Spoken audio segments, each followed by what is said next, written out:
Hello friends, welcome to success zone. मैं कुमार गौरव स्वागत करता हूं आपका अपने यूट्यूब चैनल से।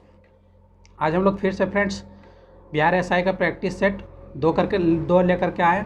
आपको अगर इस प्रैक्टिस सेट का क्वेश्चन चाहिए हो तो आप मेरे टेलीग्राम से जुड़ जाइए। आपको टेलीग्राम का लिंक आपको इस वीडियो के डिस्क्रिप्शन में मिल जाएगा, वहाँ से आप टेलीग्राम से जुड़ सकते हैं। और इस डिस्कशन का हम हर एक दिन 2 घंटा मतलब पहले वीडियो डालने से पहले 2 घंटा पहले टेलीग्राम पर ये क्वेश्चन डाल देता। आप वहाँ से पहले प्रैक्टिस कर लीजिए इस क्वेश्चन का, उसके बाद फिर डिस्कशन देख लें। तो चलिए फ्रेंड्स वीडियो स्टार्ट करते हैं। वीडियो स्टार्ट करने से पहले आप लोग से एक छोटी सी रिक्वेस्ट है कि अगर ये वीडियो आपको अच्छा लगे तो प्लीज़ फ्रेंड्स एक लाइक कर दीजिएगा और दोस्तों को भी शेयर कर दीजिएगा। और अगर आप अभी तक मेरा चैनल सब्सक्राइब नहीं किए तो सब्सक्राइब कर लीजिए, क्योंकि फ्रेंड्स मैं इस तरह का वीडियो इस चैनल पर लाता रहूँगा। धन्यवाद। तो चलिए फ्रेंड्स वीडियो स्टार्ट करते हैं। आज का हम लोग का पहला क्वेश्चन है क्या क्वेश्चन अगर फर्स्ट हम लोग देखें हैं तो क्या है, मई 2020 में करेंट अफेयर का क्वेश्चन है। यानी कि मई 2020 को केंद्रीय रक्षा मंत्री राजनाथ सिंह ने गोवा शिपयार्ड लिमिटेड द्वारा निर्मित भारतीय तटरक्षक बल के किस पोत का वीडियो कॉन्फ्रेंस के माध्यम से जलावरण किया है। 4 ऑप्शन दिया है हम लोग का। पहला है ICGS सचेत, और दूसरा है ICGS 12, और तीसरा है ICGS प्रद्युमन, और चौथा है ICGS विक्रम। तो हम लोग का इसमें से आंसर क्या हो जाएगा, ऑप्शन ए हो जाएगा। क्या हो जाएगा, ऑप्शन ए, यानी कि ICGS सत्य हो जाएगा। दूसरा क्वेश्चन क्या है हम लोग का, दूसरा क्वेश्चन है हैली धूमकेतु लगभग कितने वर्ष में एक बार दिखाई देता है। कौन सा हैली धूमकेतु लगभग कितने वर्ष में एक बार दिखाई देता है। तो इसमें 4 ऑप्शन दिया हुआ है। पहला है 48, और दूसरा है 84, और तीसरा है 24, और चौथा है 76।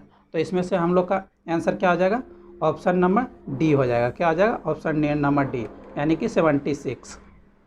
हैली धूमकेतु जो है लगभग 76 वर्ष के बाद एक बार दिखाई देता है। इसका नामकरण जो है ब्रिटेन के खगोलीय शास्त्र एडमंड हैली के नाम पर किया गया है। किसके नाम पर किया गया, एडमंड हैली के नाम पर किया गया, जिन्होंने 1705 में इसकी खोज की थी। कब की थी, 1705 में की थी। ये सब पॉइंट याद रखिएगा। अब नेक्स्ट क्वेश्चन है, तीसरा नंबर क्वेश्चन है भारतीय संविधान की, तीसरा क्या है, भारतीय संविधान के मौलिक कर्तव्य किस देश के संविधान से लिया गया। किसका बात किया है, मौलिक कर्तव्य का बात किया है। यहाँ पर ध्यान दीजिएगा, मौलिक कर्तव्य। अब 4 हम लोग का ऑप्शन दिया है, 4 को ऑप्शन दिया है। पहला है यूनाइटेड किंगडम UK, दूसरा है संयुक्त राज्य अमेरिका USA, और तीसरा है सोवियत संघ USSR, और चौथा है ऑस्ट्रेलिया। तो इसमें से हम लोग का आंसर क्या हो जाएगा, ऑप्शन सी हो जाएगा। क्या हो जाएगा आंसर, ऑप्शन सी, सोवियत संघ। क्योंकि मूल कर्तव्य जो है अनुच्छेद 51 के को में वर्णित है। किस में है, अनुच्छेद 51 के को में वर्णित है, और मूलतः अंगीकृत संविधान के भाग नहीं थे। इन्हें 42वें संविधान संशोधन द्वारा 1976 द्वारा सम्मिलित किया गया है। और ये मूल कर्तव्य पूर्व सोवियत संघ के संविधान से लिया गया है। कहाँ से लिया गया, सोवियत संघ के संविधान से लिया गया। तो इसको ध्यान में रखिएगा।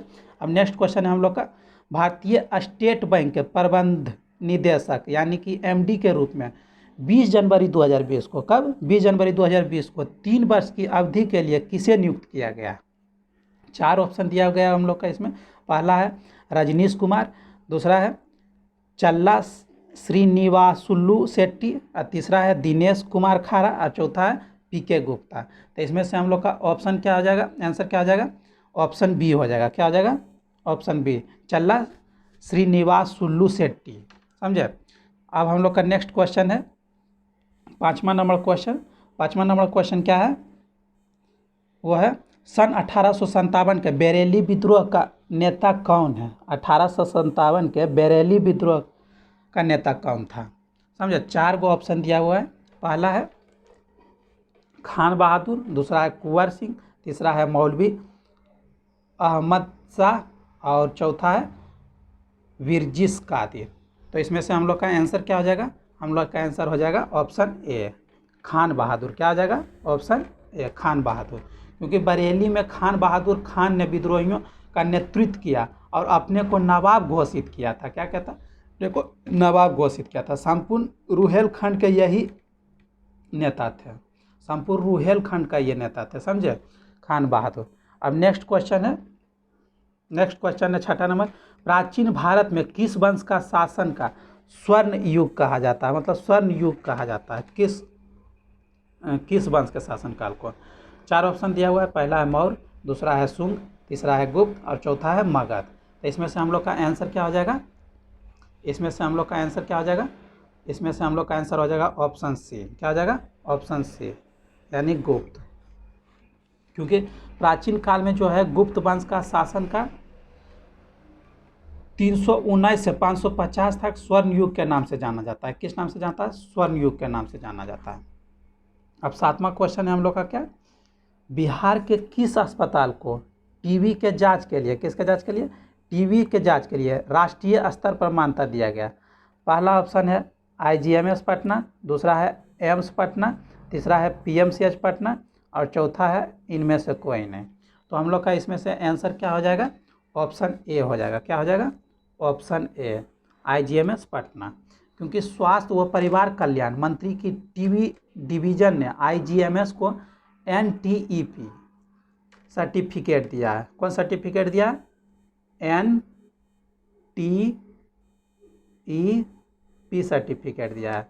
NTEP सर्टिफिकेट दिया है। यह सर्टिफिकेट पाने वाला बिहार व झारखंड का पहला अस्पताल बना IGMS, समझे।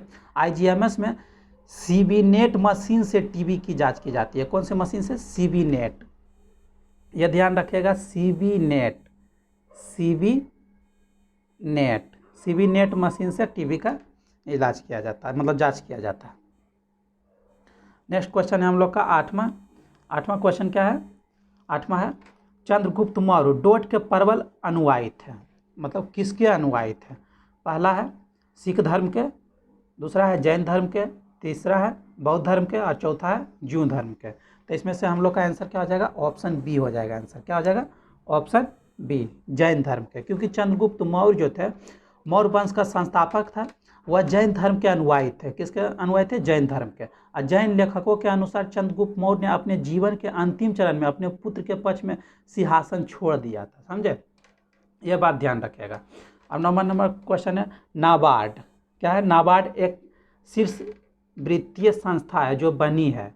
अब 4 ऑप्शन दिया हुआ है, व्यापार एवं उद्योग विकास हेतु, और दूसरा है ग्रामीण बैंकिंग के विकास हेतु, और तीसरा है कृषि एवं ग्रामीण क्षेत्र के विकास हेतु, और चौथा है निर्यात विकास हेतु। तो हम लोग का इसमें से आंसर क्या हो जाएगा? ऑप्शन सी हो जाएगा, कृषि एवं ग्रामीण क्षेत्र के विकास हेतु। क्योंकि राष्ट्रीय कृषि तथा ग्रामीण विकास बैंक यानी कि नाबार्ड, इसको क्या बोला जाता है? नाबार्ड की स्थापना है जो देश में कृषि एवं ग्रामीण विकास हेतु वित्त उपलब्ध कराने के लिए 12 जुलाई, ये ध्यान रखिएगा डेट, 12 जुलाई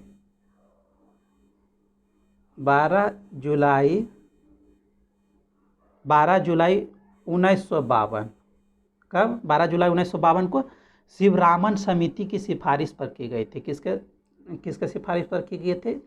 शिवरामन समिति के सिफारिश पर। तो यह बात ध्यान रखिएगा। अब नेक्स्ट क्वेश्चन है हम लोग का 10वां नंबर क्वेश्चन। उससे पहले थोड़ा सा कुछ और पॉइंट इसमें 9 में देख लेते हैं।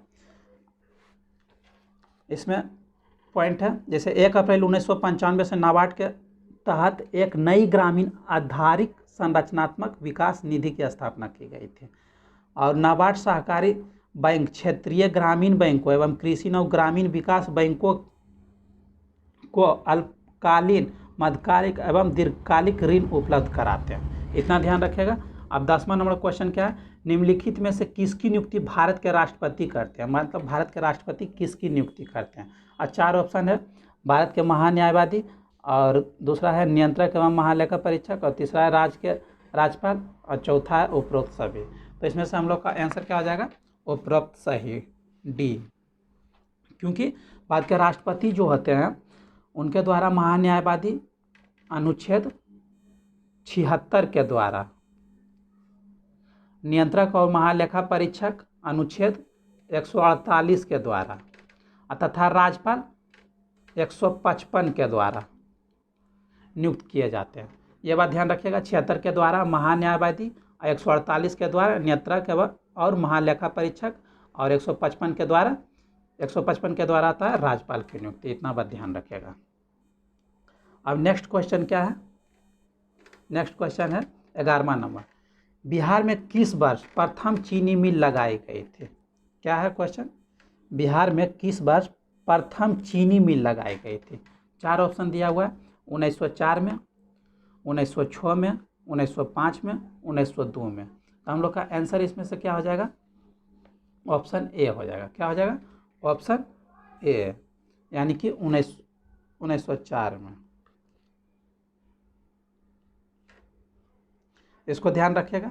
और नेक्स्ट क्वेश्चन है हम लोग का, एकेडमिक एसोसिएशन की स्थापना किसने की थी? 12वां नंबर क्वेश्चन क्या है? एकेडमिक एसोसिएशन की स्थापना किसने की थी? 4 ऑप्शन दिया हुआ है, मधुसूदन दत्ता, सुरेंद्रनाथ टैगोर, और तीसरा क्या है? हेनरी विलियम डेरोजियो, और चौथा है मदन मोहन तारकालंकर। तो इसमें से हम लोग का आंसर क्या हो जाएगा? ऑप्शन सी हो जाएगा, हेनरी विलियम डेरोजियो। इतना ध्यान रखिएगा। अब नेक्स्ट क्वेश्चन है 13 नंबर क्वेश्चन। 13 नंबर क्वेश्चन में क्या कह रहा है? बोल रहा है 19 जनवरी, कब? 19 फरवरी 2020 को किसे राम जन्मभूमि तीर्थ क्षेत्र न्यास का नया अध्यक्ष बनाया गया? तो 4 ऑप्शन दिया, चंपत राय, दूसरा है स्वामी गोविंद देवगिरी, और तीसरा है नृपेंद्र। तीसरा क्या है? तीसरा है नृपेंद्र, और चौथा है महंत नृत्य गोपाल दास। तो इसमें से हम लोग का आंसर क्या हो जाएगा? हम लोग का आंसर हो जाएगा इसमें से ऑप्शन डी, महंत नृत्य गोपाल दास हो जाएगा। इसको ध्यान रखिएगा। अब नेक्स्ट क्वेश्चन है हम लोग का 14वां नंबर। 14वां नंबर में क्या बोल रहा है? तुलसीदास किसके समकालीन थे? अब 4 ऑप्शन दिया हुआ है, क्या है? तुलसीदास किसके समकालीन थे? 4 ऑप्शन दिया हुआ है। पहला ऑप्शन है अकबर तथा जहांगीर के, दूसरा है शाहजहां के, और तीसरा औरंगजेब, और चौथा है बाबर तथा हुमायूं के। तो इसमें से हम लोग का आंसर क्या हो जाएगा? ऑप्शन ए हो जाएगा। क्या हो जाएगा? ऑप्शन ए, अकबर तथा जहांगीर। क्योंकि जो है महात्मा जो थे तुलसीदास ने अवधी भाषा में रामचरितमानस, रामलाल नहछु तथा ब्रिज भाषा में विनय पत्रिका की रचना कर हिंदी साहित्य में योगदान किया। अब भक्ति काव्य के राम भक्ति शाखा के कवि है। किसके कवि हैं? भक्ति काव्य के राम भक्ति शाखा के कवि हैं। इसको ध्यान रखिएगा। और 15वां नंबर क्वेश्चन क्या है? 15वां नंबर क्वेश्चन है आनंद मठ उपन्यास। कौन सा उपन्यास? आनंद मठ उपन्यास की कथा वस्तु आधारित है, मतलब किस पर आधारित है उनका कथा? 4 गो दिया हुआ है ऑप्शन, चुआर विद्रोह पर, दूसरा है सन्यासी विद्रोह पर, तीसरा है पालीगर विद्रोह पर, और चौथा तालुकदारों के विद्रोह पर। तो इसमें से हम लोग का आंसर क्या हो जाएगा? ऑप्शन बी हो जाएगा, सन्यासी विद्रोह पर। क्यों हो जाएगा ऑप्शन बी? क्योंकि देखिए बंगाल में अंग्रेजी राज स्थापित होने से तथा उसके कारण नई अर्थव्यवस्था के स्थापित होने से जमींदार, कृषक तथा शिल्पी सभी नष्ट हो गए थे। और 1770 में भीषण अकाल पड़ा था। कब पड़ा था? 1770 में भीषण अकाल पड़ा था। इसे भी लोगों ने अंग्रेजों की ही देन माना। तीर्थ स्थानों पर आने जाने पर लगे प्रतिबंधों से सन्यासियों ने क्षुब्ध होकर विद्रोह कर दिया। ये बड़ी बहादुरी से लड़े, लेकिन वारेन हेस्टिंग्सन ने विद्रोह को दबा दिया था। कौन दबाया था? वारेन हेस्टिंग्सन ने। इतना ध्यान रखिएगा। सन्यासी विद्रोह का उल्लेख बंकिम चंद्र चटर्जी ने अपने उपन्यास आनंद मठ में किया था। समझे? इतना ध्यान रखिएगा। अब नेक्स्ट क्वेश्चन है मुंडा विद्रोह का नेता कौन था? 16वां नंबर क्वेश्चन क्या है? मुंडा विद्रोह का नेता कौन था? तो 4 ऑप्शन दिया हुआ है, बिरसा, और दूसरा है कान्हू, और तीसरा है तिलका मांझी, और चौथा है सिद्धू। तो इसमें हम लोग का आंसर क्या हो जाएगा? ऑप्शन ए हो जाएगा आंसर। समझे? क्या हो जाएगा? Option A. क्योंकि मुंडा विद्रोह को उलूग खानी विद्रोह भी कहते हैं। कौन सा विद्रोह कहते हैं? उलूग खानी। इसको ध्यान रखिएगा। इसको उलूग खानी विद्रोह भी कहते हैं। नेता बिरसा मुंडा था। यह छोटा नागपुर क्षेत्र यानी कि झारखंड 1895 से 1901 ईस्वी में हुआ था। जनजातियों में सामूहिक खेती होती थी जिसे खुटकट्ठी कहते थे।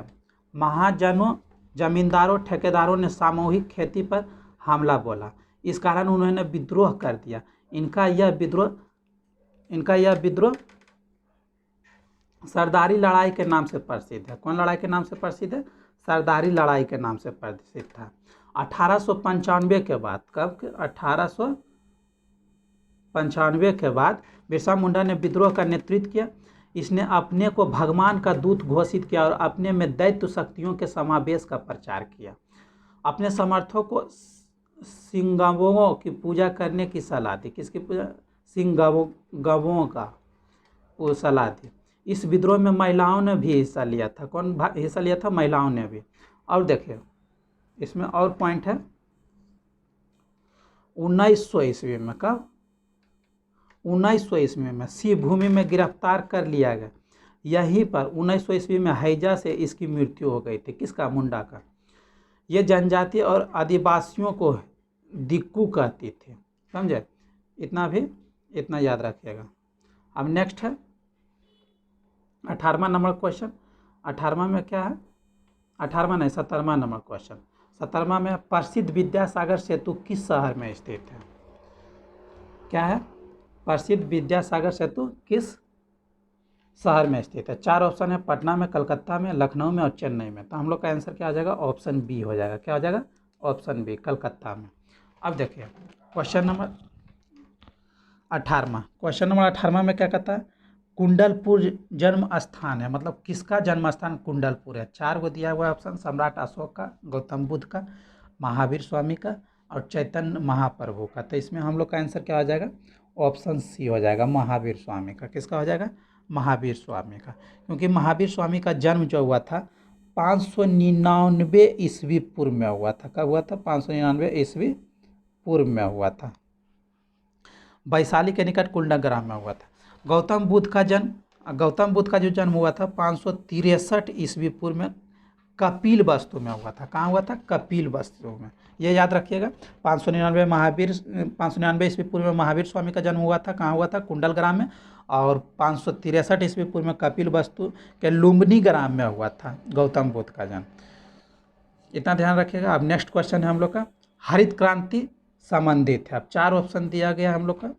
पहला है मोटा अनाज के उत्पादन से, दलहन उत्पादन से, तीसरा है गेहूं उत्पादन से, चौथा है तिलहन उत्पादन से। तो इसमें से हम लोग का आंसर क्या आ जाएगा? ऑप्शन सी हो जाएगा, गेहूं उत्पादन से। किससे है संबंधित? गेहूं उत्पादन से। क्योंकि हरित क्रांति की जो शुरुआत हुई थी 1966 से 67 में हुई थी। हरित क्रांति प्रारंभ करने का श्रेय नोबेल पुरस्कार विजेता प्रोफेसर नॉर्मन बोरलॉग को जाता है। किसको जाता है? नॉर्मन बोरलॉग को। इसको ध्यान रखेगा। हरित क्रांति मोटे अनाज के उत्पादन से संबंधित है। इस क्रांति का प्रभाव मुख्यतः गेहूं और कुछ सीमा तक धान की फसल पर दिखाई पड़ता है। तो यहाँ देखिए मोटा अनाज की भी बात किया है, लेकिन गेहूं अगर ऑप्शन में दे दिया है तो गेहूं मारेंगे। समझ गए? यानी कि इसका ऑप्शन हो जाएगा ऑप्शन सी। अब देखिए अब है क्वेश्चन नंबर 20। क्वेश्चन नंबर 20 में क्या है? 20 में मैंग्रोव वनों का सबसे बड़ा क्षेत्र निम्न में से कौन सा है? अब 4 ऑप्शन दिया है। नामदाफा राष्ट्रीय उद्यान, और दूसरा है कच्छ का रण, और तीसरा है राष्ट्रीय उद्यान, और चौथा है सुंदरवन। तो इसमें से हम लोग का आंसर क्या हो जाएगा? Option D, Sundarbans. क्योंकि भारत एवं बांग्लादेश की सीमा पर गंगा एवं ब्रह्मपुत्रा नदियों के मुहाने पर स्थित सुंदरवन विश्व में मैंग्रोव वनों की सबसे बड़ा क्षेत्र है। मतलब मैंग्रोव वनों की सबसे बड़ा क्षेत्र पूरा वर्ल्ड में सुंदरवन है। कौन है? सुंदरवन। पूरा वर्ल्ड का बात कर रहे हैं। अब नेक्स्ट क्वेश्चन है 21 नंबर। 21 में क्या कहता है? निम्न में से कौन जावा का आविष्कार किया है? किसका आविष्कार की बात कर रहा है? जावा का। 4 को ऑप्शन दिया है। James Gosling. क्या दिया है? जेम्स गोसलिंग पहला ऑप्शन, और दूसरा है दानिश रिची, और तीसरा है बिल गेट्स, और चौथा है स्टीव जॉब्स। तो इसमें से हम लोग का आंसर क्या हो जाएगा? हम लोग का इसमें से आंसर हो जाएगा ऑप्शन ए, जेम्स गोसलिंग। इसको ध्यान रखेगा। अब नेक्स्ट क्वेश्चन है हम लोग का क्वेश्चन नंबर 22। क्वेश्चन नंबर 22 में क्या है, देखते हैं। क्वेश्चन नंबर 22 में है, कोई विधेयक धन विधेयक है अथवा नहीं, निर्णय किया जाता है, मतलब किसके द्वारा किया जाता है। 4 ऑप्शन दिया हुआ है। पहला ऑप्शन है राष्ट्रपति द्वारा, और दूसरा ऑप्शन है लोकसभा के अध्यक्ष द्वारा, तीसरा ऑप्शन है वित्त मंत्री के द्वारा, और चौथा ऑप्शन है केंद्रीय परिषद के द्वारा। तो इसमें से हम लोग का आंसर क्या हो जाएगा, लोकसभा के अध्यक्ष द्वारा, यानी कि ऑप्शन बी। क्योंकि संविधान के अनुच्छेद 110 के तहत, किसके तहत, 110 में धन विधेयक की परिभाषा दी गई है। 110 में क्या दिया गया, धन विधेयक की परिभाषा दिया गया। अब कोई विधेयक धन विधेयक है अथवा नहीं, उसका निर्णय लोकसभा अध्यक्ष द्वारा ही किया जाएगा। अनुच्छेद 111 में यह उपबंधित है कि विधेयक सदनों द्वारा पारित होने के बाद राष्ट्रपति की स्वीकृति के लिए रखा जाता है। समझे, इतना बात ध्यान रखिएगा इस क्वेश्चन में। अब नेक्स्ट है हम लोग का 23 नंबर क्वेश्चन। 23 में क्या कह रहा है, एक ब्लॉटिंग पेपर स्याही कैसे सोखता है। अब 4 ऑप्शन दिया हुआ है इसमें, स्याही सुखाकर, दूसरा है केशिका कैपिलरी क्रिया के द्वारा, और ठोसकरण क्रिया के द्वारा, आवासीकरण के द्वारा। तो इसमें से हम लोग का आंसर क्या हो जाएगा, इसमें से हम लोग का आंसर हो जाएगा बी, ऑप्शन बी, यानी कि केशिका यानी कि कैपिलरी क्रिया द्वारा। समझे, इसको ध्यान रखिएगा। अब नेक्स्ट क्वेश्चन है हम लोग का 24वां नंबर, ऑनलाइन शतरंज ओलंपियाड 2020 में निम्न में से किसे विजेता घोषित किया गया। अब 4 ऑप्शन दिया हुआ है यहाँ पर। पहला है भारत एवं रूस, दूसरा है भारत एवं पाकिस्तान, तीसरा है नेपाल एवं रूस, और चौथा है रूस एवं जापान। तो इसमें से हम लोग का आंसर क्या हो जाएगा, हम लोग का आंसर हो जाएगा ऑप्शन ए। क्योंकि भारत ने जो है 30 अगस्त 2020 को, कब, 30 अगस्त 2020 को पहली बार शतरंज ओलंपिक जीतकर इतिहास रच दिया है। भारत को ऑनलाइन शतरंज ओलंपियाड के फाइनल मुकाबले में रूस के साथ संयुक्त विजेता घोषित किया गया। भारत ने पहली बार इस ओलंपियाड में स्वर्ण पदक जीता है। कब, कितने बार जीता है, पहली बार जीता है।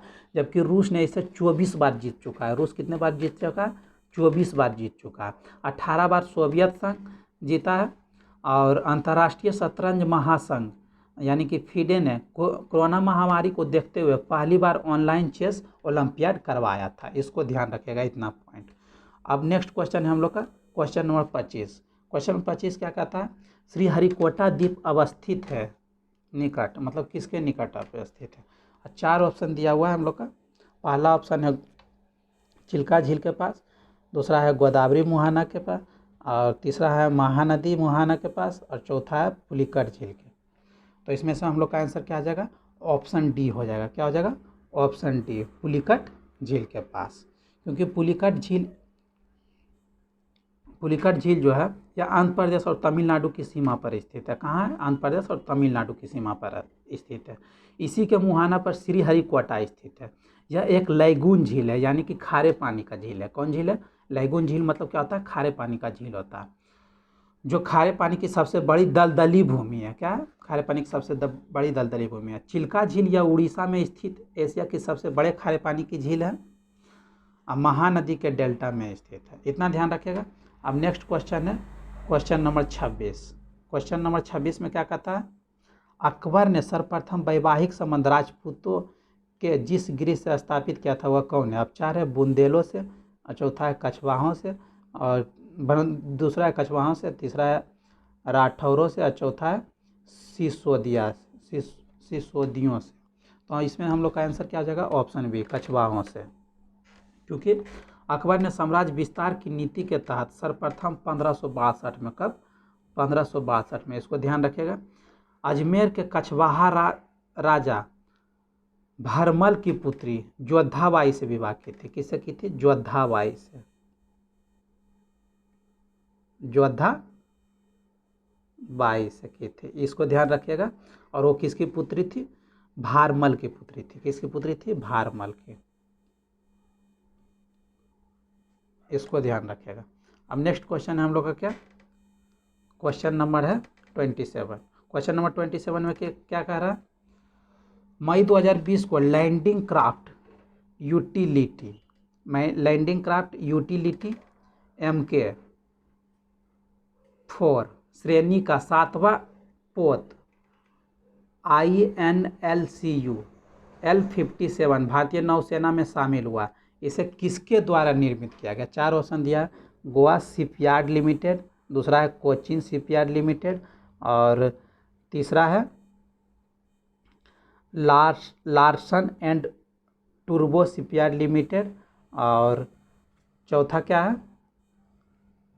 चौथा है Messrs garden rich shipyards and engineers Kolkata. तो इसमें से हम लोग का आंसर क्या हो जाएगा? हम लोग का इसमें से आंसर हो जाएगा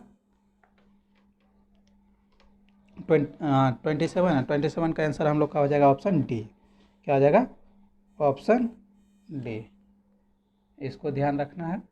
और नेक्स्ट क्वेश्चन है हम लोग का इसमें से क्या? 28वां नंबर क्वेश्चन। 28वां नंबर क्या है?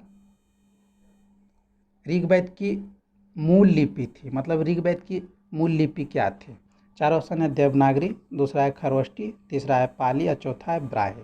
तो इसमें से हम लोग का आंसर क्या हो जाएगा? ऑप्शन डी, ब्राह्मी हो जाएगा। क्या हो जाएगा? ब्राह्मी हो जाएगा, क्योंकि ऋग्वेद के मूल रूप से ब्राह्मी लिपि में लिखा गया। यह प्रथम तथा सबसे प्राचीन वेद है। इसमें कुल 10 मंडल 1028 सूक्त है। सबसे प्राचीन 2 एवं 7वां मंडल है, दूसरा एवं 7वां मंडल। और मंडल 1 और 10 सबसे बाद में जोड़ा गया, जिसे नवीन मंडल भी कहा जाता है। कौन कौन? 1 और 10 को सबसे नवीन मंडल कहा जाता है। अब नेक्स्ट क्वेश्चन है हम लोग का क्वेश्चन नंबर 29। 29 में क्या कह रहा है? परिवार नियोजन बीमा योजना कब लॉन्च किया गया? तो 4 ऑप्शन दिया हुआ है, 2004 में, 2005 में, 2007 में, 2009 में। तो हम लोग का आंसर क्या हो जाएगा? 2005 में। इसको ध्यान रखिएगा। नेक्स्ट क्वेश्चन है क्या? 30वां नंबर क्वेश्चन। औद्योगिक मलबे से सर्वाधिक रासायनिक प्रदूषण होता है, मतलब कौन से औद्योगिक मलबे से सर्वाधिक रासायनिक प्रदूषण होता है? 4 ऑप्शन दिया हुआ है। पहला है चमड़ा उद्योग से, दूसरा है कागज उद्योग से, तीसरा है रेयान उद्योग से और चौथा है वस्त्र उद्योग से। तो इसमें से हम लोग का आंसर क्या हो जाएगा? ऑप्शन ए हो जाएगा। क्या हो जाएगा? ऑप्शन ए हो जाएगा, क्योंकि सर्वाधिक चमड़ा उद्योग से निकलता है। उद्योगों से कुछ जहरीले अपशिष्ट पदार्थ तरल अवस्था में बहकर जल में मिल जाता है, और नाइट्रोजन और सल्फर के ऑक्साइड पहले ये वायुमंडल में जाते हैं, फिर वर्षा के समय NH3 मतलब नाइट्रिक अम्ल H2SO4 के रूप में जल को प्रदूषित करते हैं। उद्योगों से क्लोराइड, सल्फाइड पारा और शीशा आदि निकलते हैं। गंगा प्रदूषण का सर्वाधिक कारण कानपुर का चमड़ा उद्योग है। कौन है? कानपुर का चमड़ा उद्योग है। चर्म उद्योग में चर्म शोधन तथा डिस्टिलीकरण में काफ़ी पानी की खपत होती है एवं गंदे मलबे निकलते हैं। इतना ध्यान रखिएगा। अब नेक्स्ट क्वेश्चन हम लोग का 31 नंबर, पीला बुखार। कौन बुखार? पीला बुखार, यानी कि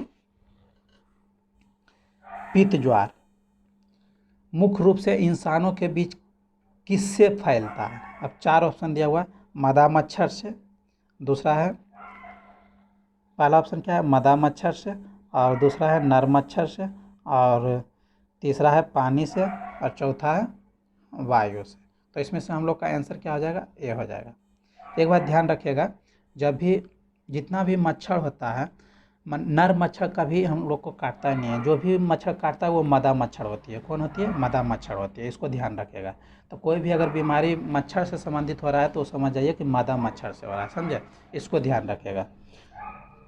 और देखिए, इससे और क्या हो सकता है? इंपॉर्टेंट पॉइंट निकल सकता है इसमें होगा। देखिए, पीला बुखार या पित्त ज्वार मुख्य रूप से इंसानों के बीच मदा मच्छर के काटने से फैलता है।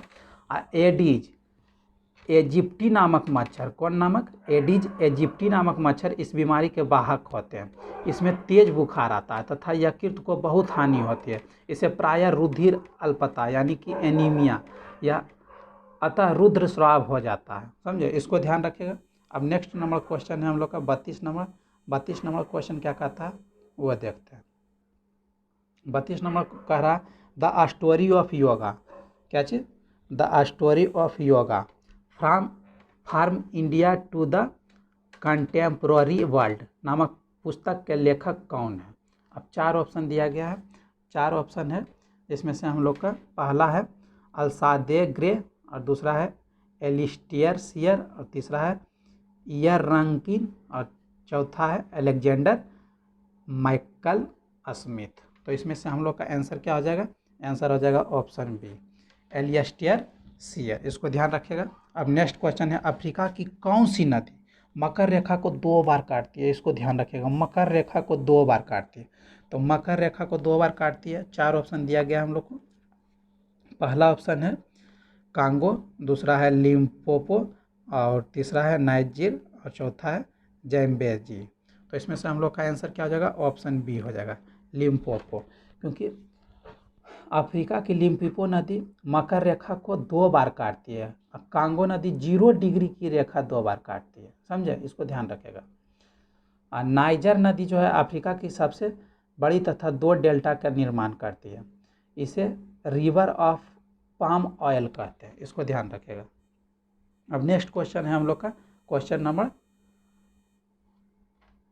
34 में क्या है, लोकसभा सचिव के रूप में किसे नियुक्त किया गया है, मतलब लोकसभा सचिव के रूप में किसे नियुक्त किया गया।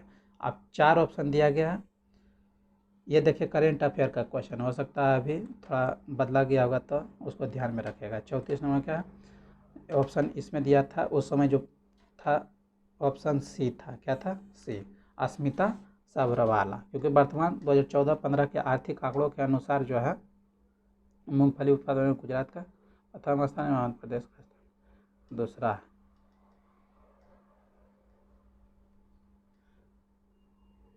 है। इसको देखते हैं, क्वेश्चन नंबर 35 देखते हैं, सॉरी इसको ध्यान रखेगा। 34 नंबर का आंसर क्या हो जाएगा, 34 का हो जाएगा आंसर आपको ए हो जाएगा, इसको सॉरी 34 का ए हो जाएगा, क्या हो जाएगा आंसर, 34 का ए, उत्पल कुमार सिंह, शायद अभी भी यही है, उत्पल कुमार सिंह है। अब नेक्स्ट है, भारत का वह अभयारण्य जिसमें हाथियों की सबसे अधिक संख्या पाई जाती है, क्या है, भारत का वह अभयारण्य जहाँ हाथियों की सबसे अधिक संख्या पाई जाती है। तो इसका आंसर क्या हो जाएगा, 4 को पहले ऑप्शन दे दिया हुआ, दुधवा, काजीरंगा और मानस और नंदा देवी। तो इसमें से हम लोग का आंसर क्या हो जाएगा, ऑप्शन बी हो जाएगा, काजीरंगा, क्या हो जाएगा, काजीरंगा। क्योंकि दिसंबर 1952 को झारखंड के शिवभूमि जिले से गजतमे नाम से हाथी परियोजना प्रारंभ किया गया था। कब किया गया था, 1992 में। अब वर्तमान में देश में हाथी रिजर्व की संख्या 29 है, कितना है, 29 है टोटल हाथी रिजर्व की संख्या। वर्तमान में विश्व के 50% लगभग 27,000 से 32,000 हाथी भारत में भी पाए जाते हैं, मतलब 50% जो है पूरा विश्व के भारत में ही पाया जाता है हाथी। असम के काजीरंगा, कार्बी अंगोलोंग आरक्षित क्षेत्रों में हाथियों की सर्वाधिक मतलब 1675 संख्या पाई जाती है, जबकि मानस उद्यान में प्रति 100 वर्ग किलोमीटर में सर्वाधिक 189 हाथी पाया जाते हैं, इसको ध्यान रखेगा। अब है क्वेश्चन नंबर 36 में क्या है, हाल ही में कब भारतीय वायुसेना ने वायुसेना स्टेशन सुलूर में तेजस AK-1 FOC विमान को 18 स्क्वाड्रन में शामिल किया है। तो यहाँ पर 4 ऑप्शन दिया हुआ है, 25 मई 2020, और दूसरा है 15 मई 2020, और तीसरा है 25 अप्रैल 2020, और चौथा ऑप्शन है 27 मई 2020। तो इसमें से हम लोग का आंसर क्या हो जाएगा, ऑप्शन डी हो जाएगा, सॉरी इसमें से हम लोग का आंसर क्या हो जाएगा, ऑप्शन डी सही, मतलब 27 मई 2020 हो जाएगा, इसको ध्यान रखेगा। अब नेक्स्ट क्वेश्चन है हम लोग का 37 में क्या है, भ्रूण के मस्तिष्क को नुकसान पहुंचाने वाला जीका वायरस किसके द्वारा वाहन होता है। अब 4 ऑप्शन दिया हुआ है, 4 ऑप्शन में है, पहला है मच्छर, दूसरा है जल, तीसरा है वायु और चौथा है भोजन। तो इसमें से हम लोग का आंसर क्या हो जाएगा, ऑप्शन ए हो जाएगा, मच्छर, इसको ध्यान रखेगा। अब है क्वेश्चन नंबर 38, क्वेश्चन नंबर 38 देखते हैं।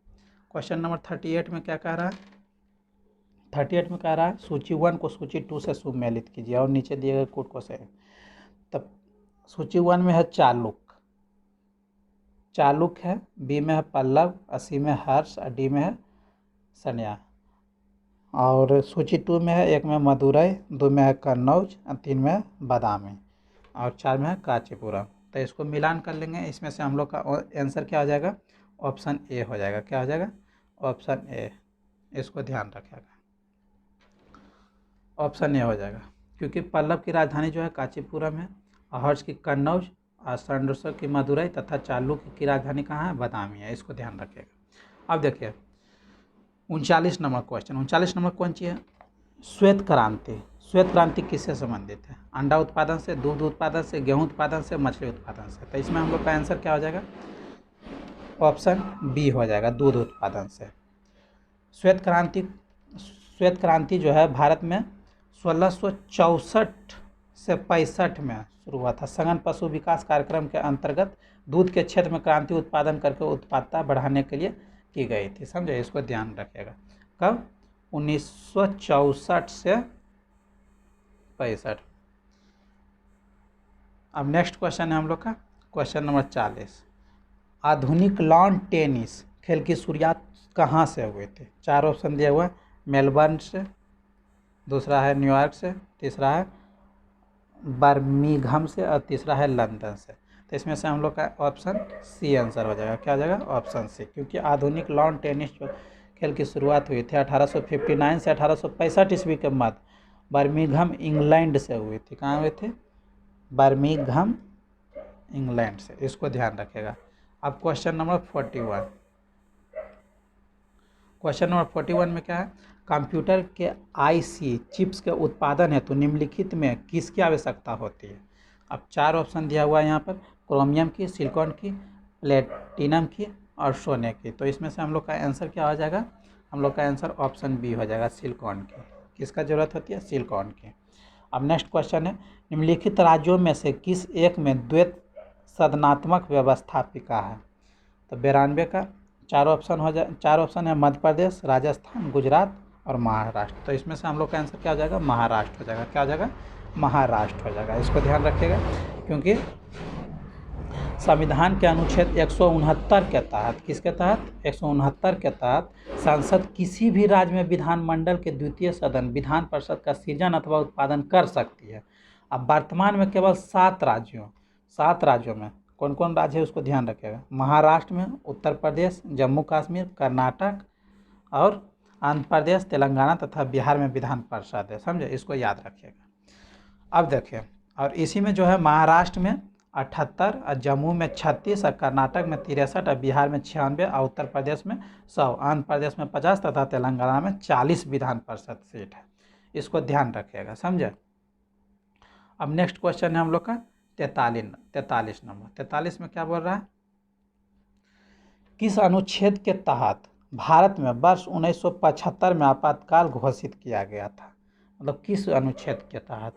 अब 4 को ऑप्शन दिया गया है। अनुच्छेद 1, अनुच्छेद 152 और अनुच्छेद 286, अनुच्छेद 352। तो देखिए, भारत में जो आपातकाल घोषित किया जाता है वो अनुच्छेद 352 के तहत किया जाता है। यानी कि इसका आंसर क्या आ जाएगा? Option D, 352। भारतीय संविधान के अनुच्छेद 352 के तहत भारत में वर्ष 1975 में आपातकाल की घोषणा की गई थी। इसके अतिरिक्त अनुच्छेद 356 के तहत कई राज्यों में आपातकाल की घोषणा समय समय पर की जा चुकी है। राज्यों में किससे किया जाता है? राज्यों में किया जाता है अनुच्छेद 356 के तहत। इसको ध्यान रखिएगा। और देखिए, जबकि अनुच्छेद 1 संघ और राज्य क्षेत्र और अनुच्छेद 152 राज्य की परिभाषा और अनुच्छेद 286 जो है माल क्रिया विक्रय पर कर अधिरोपण के विषय में निर्बंध का उल्लेख किया गया। समझे। अब देखिए नेक्स्ट क्वेश्चन जो हम लोग का हो जाएगा क्वेश्चन नंबर कौन सा हो जाएगा? 44। हाँ, क्वेश्चन नंबर 44। क्वेश्चन नंबर 44 की बात करते हैं तो इसमें क्या हो जाएगा? मूल स्रोत से किसी भिन्न डेस्टिनेशन पर कॉपी करके डाटा का संरक्षण करना क्या कहलाता है? तो इसमें से 4 ऑप्शन दिया हुआ है। 4 ऑप्शन है। पहला है मेश, दूसरा है बूट, तीसरा है बैकअप और चौथा है इंस्टॉलेशन। तो इसमें से हम लोग का आंसर हो जाएगा ऑप्शन सी, बैकअप। समझे। अब नेक्स्ट क्वेश्चन क्या है? नेक्स्ट क्वेश्चन है वर्तमान समय का, क्या है? वर्तमान समय का डोट विजयनगर साम्राज्य की राजधानी हुआ करता था। मतलब वर्तमान समय में कौन है जो विजयनगर की राजधानी हुआ करता था? 4 ऑप्शन है। पहला है हम्पी और दूसरा है हम्पी और दूसरा क्या है? मैसूर और तीसरा है बेलूर और चौथा है श्रीरंगपट्टनम।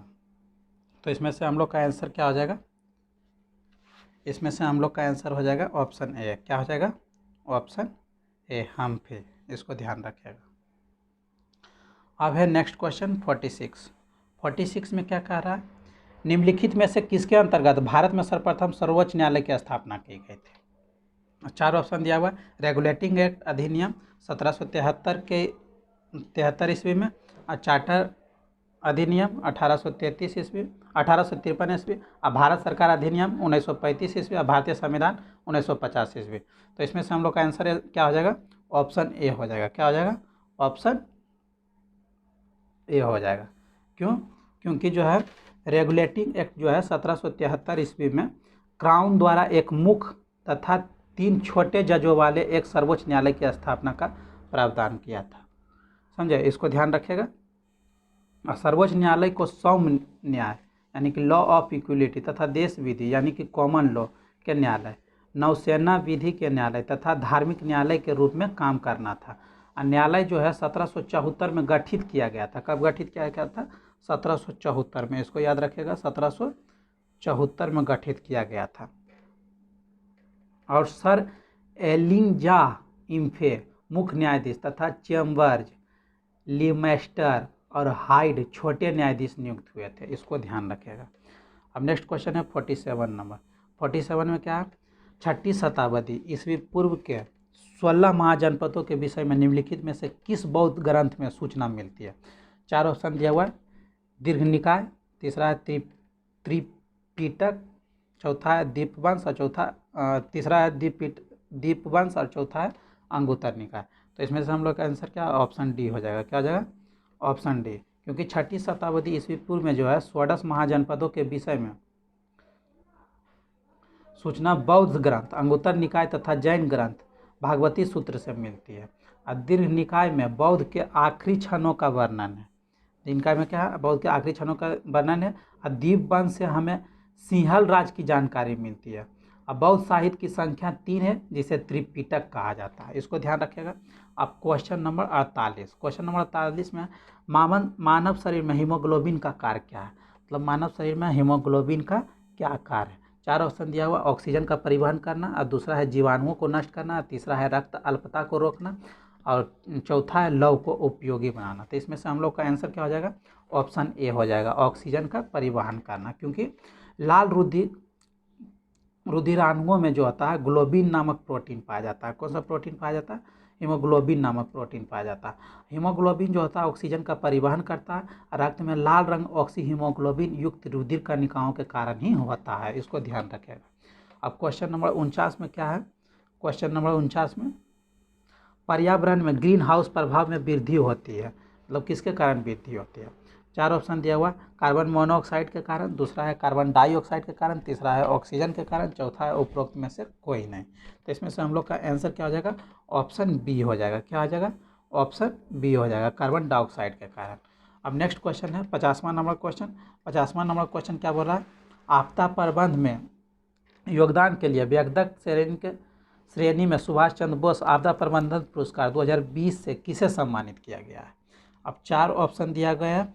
4 ऑप्शन में पहला ऑप्शन क्या है, पहला ऑप्शन है हीरोम शर्मिला, दूसरा है मेधा पाटकर, और तीसरा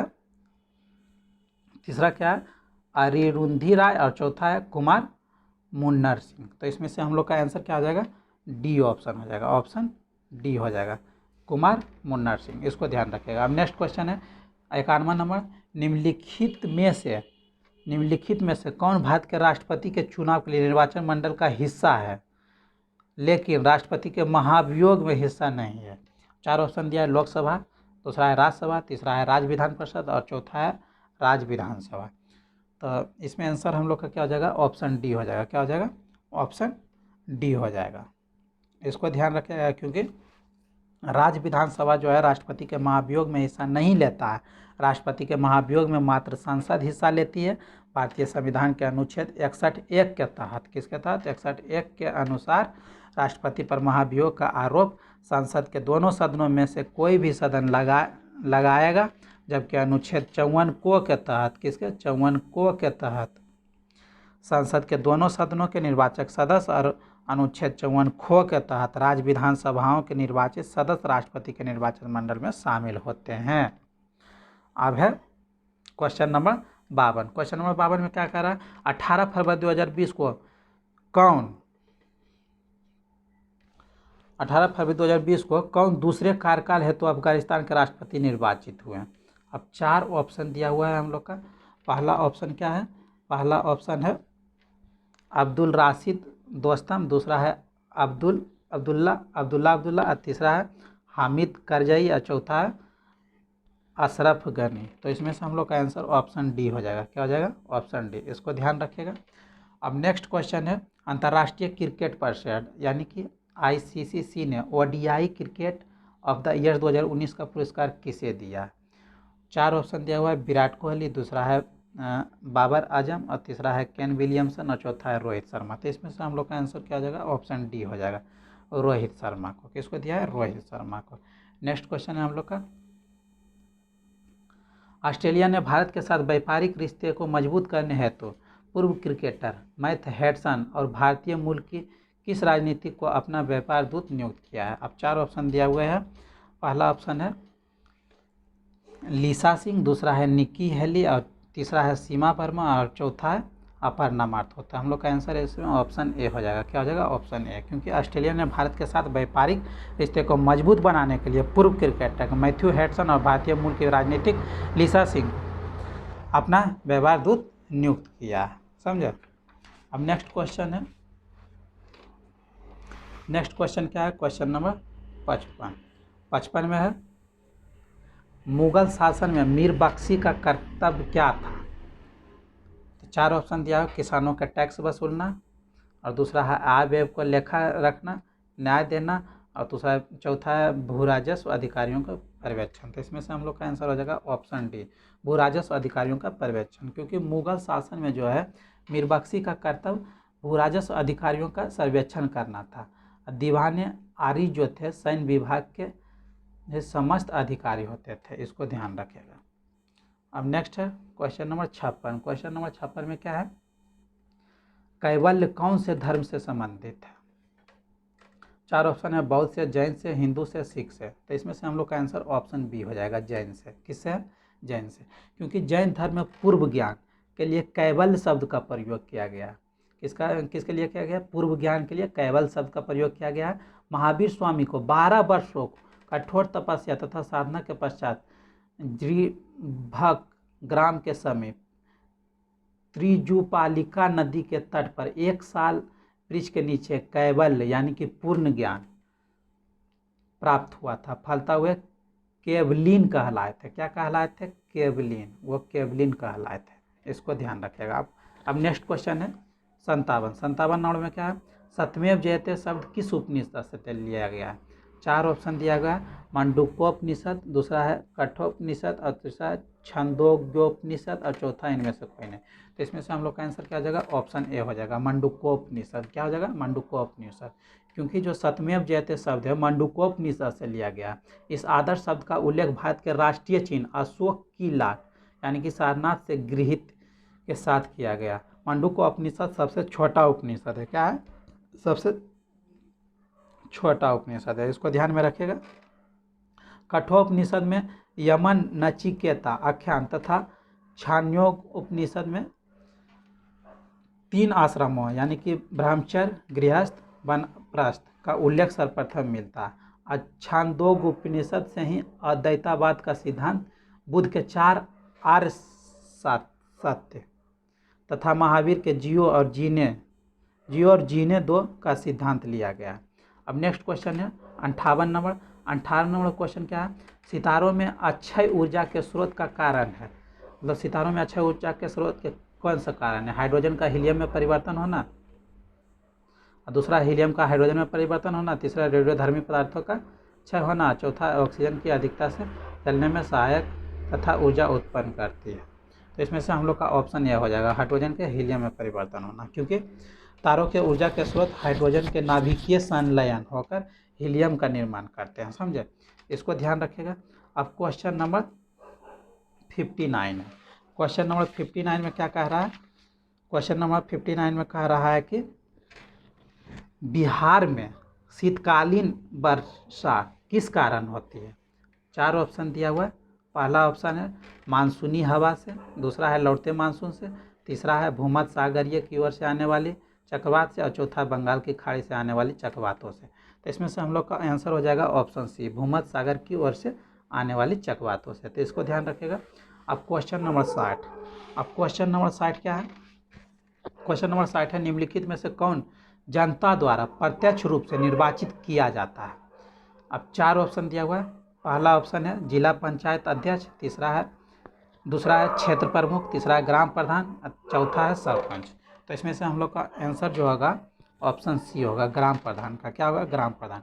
ग्राम प्रधान जो होता है जनता द्वारा प्रत्यक्षता निर्वाचित किया जाता है, और जिला पंचायत अध्यक्ष जो होता है, जिला पंचायत अध्यक्ष और सरपंच तथा क्षेत्र प्रमुख का चुनाव अप्रत्यक्ष रूप से होता है। सरपंच का चुनाव पंचायत सदस्य करते हैं, इसको ध्यान रखिएगा। अब नेक्स्ट क्वेश्चन है एंटीसोल मतलब क्या है? एंटीसोल क्या है? जलोढ़ मिट्टी, दूसरा है काली कपासी मिट्टी, दूसरा है लेटेराइट मिट्टी, और चौथा है लाल मिट्टी। तो इसमें से हम लोग का जो आंसर होगा ऑप्शन ए होगा। क्या होगा? ऑप्शन ए, क्योंकि नव विकसित मिट्टी जो बिना किसी प्राकृतिक संस्थरण वाली मृदा है उसे एंटीसोल कहा जाता है। इस प्रकार के लक्षण भारत में जलोढ़ मिट्टी में पाए जाते हैं। ये मृदाएं विभिन्न प्रकार के जलवायु प्रदेश में पाई जाती है। अब नेक्स्ट क्वेश्चन है हम लोग का 62 नंबर। 62 में क्या कह रहा है? सूर्य के फोटोस्फीयर से उत्पन्न होने वाली ऊर्जा से संचित विस्फोटक को क्या कहते हैं? अब 4 ऑप्शन दिया गया है। पहला है सौर ऊर्जा, और दूसरा है सौर प्रज्वल, और तीसरा है सूर्य का धब्बा, और चौथा है सौर वायु। तो इसमें से हम लोग का जो आंसर होगा वो ऑप्शन बी होगा, सौर प्रज्वाला। समझे? इसको ध्यान रखिएगा, क्योंकि सूर्य के फोटोस्फीयर से उत्पन्न होने वाली ऊर्जा के संचित विस्फोटक को सौर प्रज्वाला यानी कहते हैं। जब सौर वायुमंडल में निर्मित चुंबकीय ऊर्जा अचानक मुक्त होती है तब सौर प्रज्वाला का निर्माण होता है। समझे? इसको याद रखिएगा। अब हम लोग देखते हैं क्वेश्चन नंबर 63। क्या देखते हैं? Question number 63। क्वेश्चन नंबर 63 क्या कहता है? क्वेश्चन नंबर 63 कहता है भारत में महात्मा गांधी ने सर्वप्रथम किस आंदोलन में भाग लिया था? मतलब भारत में महात्मा गांधी सर्वप्रथम किस आंदोलन में? खेड़ा के आंदोलन में, रालेट सत्याग्रह में, चंपारण आंदोलन में, और अहमदाबाद मिल मजदूरों के आंदोलन में। तो इसमें से हम लोग का जो आंसर होगा ऑप्शन सी होगा। क्या होगा? Option C. इसको ध्यान रखिएगा। अब है नेक्स्ट क्वेश्चन 64 नंबर। 64 में क्या कहता है? 64 में कह रहा है निम्नलिखित में से कौन सी घटना महाराष्ट्र में घटी थी? 4 ऑप्शन दिया हुआ है। भील विद्रोह, कोल विद्रोह, रंपा विद्रोह, और संथाल विद्रोह। तो इसमें से हम लोग का आंसर जो होगा भील विद्रोह होगा। क्या होगा? भील विद्रोह, यानी कि ऑप्शन ए। भील विद्रोह जो हुआ था ये कब हुआ था? 1812 से 1819 तक। खानदेश महाराष्ट्र के आदिवासियों ने कृषि संबंधी कोष्ठों और नई सरकार के भय के कारण विद्रोह किया था। समझे? और यह जो है 1825 में, कब? 1825 में सेबराम के नेतृत्व में इन्होंने पुनः विद्रोह कर दिया था। कोल विद्रोह जो था रांची, शिवभूमि, हजारीबाग, पलामू और मानी भूमि के पश्चिम क्षेत्रों में फैला था। रंपा विद्रोह था गोदावरी जिला आंध्र प्रदेश। और संथाल विद्रोह जो था 1855 से 56 में। संथाल विद्रोह का हुआ था 1855 से 56 में भागलपुर से राजमहल के बीच के क्षेत्र में विस्तृत था। समझे? इसको ध्यान रखिएगा। अब नेक्स्ट क्वेश्चन है हम लोग का 65 नंबर। 65 में क्या कहता है? नीचे दिए गए 4 शब्दों में से 3 किसी तरीके से एक समान है और एक भिन्न है। कौन सा शब्द वाक्यों से भिन्न है? 4 गो ऑप्शन दिया हुआ है, उसमें से हम लोग को छांटना है। पहला ऑप्शन है जिरकोनियम, दूसरा है सिलिकॉन, और तीसरा है पोटेशियम, और चौथा है गैलियम। तो इसमें से हम लोग का जो ऑप्शन होगा ऑप्शन सी होगा आंसर। क्या हो जाएगा? पोटेशियम। क्यों? क्योंकि जिरकोनियम और सिलिकॉन तथा गैलियम जो है अर्धचालक धातु यानी कि सेमीकंडक्टर है। समझे? जबकि पोटेशियम जो है धातु है, इनमें भिन्न गुण रखती है और यह अर्धचालकता गुण नहीं रखती है। इसको ध्यान रखिएगा। अब नेक्स्ट क्वेश्चन जो है हम लोग का वह है त्रिकुर्रल नामक प्रसिद्ध ग्रंथ के संकलनकर्ता कौन है? 4 ऑप्शन है कालिदास, दूसरा है तिरुवल्लुवर, और तीसरा है कबीर और चौथा है मीराबाई। तो इसमें से हम लोग का आंसर जो होगा ऑप्शन बी होगा। क्या होगा? ऑप्शन बी, तिरुवल्लुवर होगा। क्यों? क्योंकि तिरुकुरल तमिल भाषा में रचित काव्य रचना है, इसमें नीति शास्त्र का वर्णन है। इसके रचयिता तिरुवल्लुवर है। इसे तमिल साहित्य का एक आधारभूत ग्रंथ माना गया है। इसके विषय त्रिवर्ण आचार शास्त्र, राजनीतिक, आर्थिक, जीवन एवं परिणय से संबंधित है। इसको ध्यान रखिएगा। अब नेक्स्ट क्वेश्चन है हम लोग का 67 नंबर। 67 नंबर क्वेश्चन में क्या कहता है? 67 नंबर क्वेश्चन में है, निम्नलिखित में से कौन से ग्रह का रंग नारंगी है और उस पर सफ़ेद धारियाँ यानी कि बैंड है? तो हम इसमें 4 ऑप्शन दिया गया, मंगल, शनि, बृहस्पति और शुक्र। तो हम लोग का आंसर जो होगा बृहस्पति होगा। क्या होगा? बृहस्पति होगा।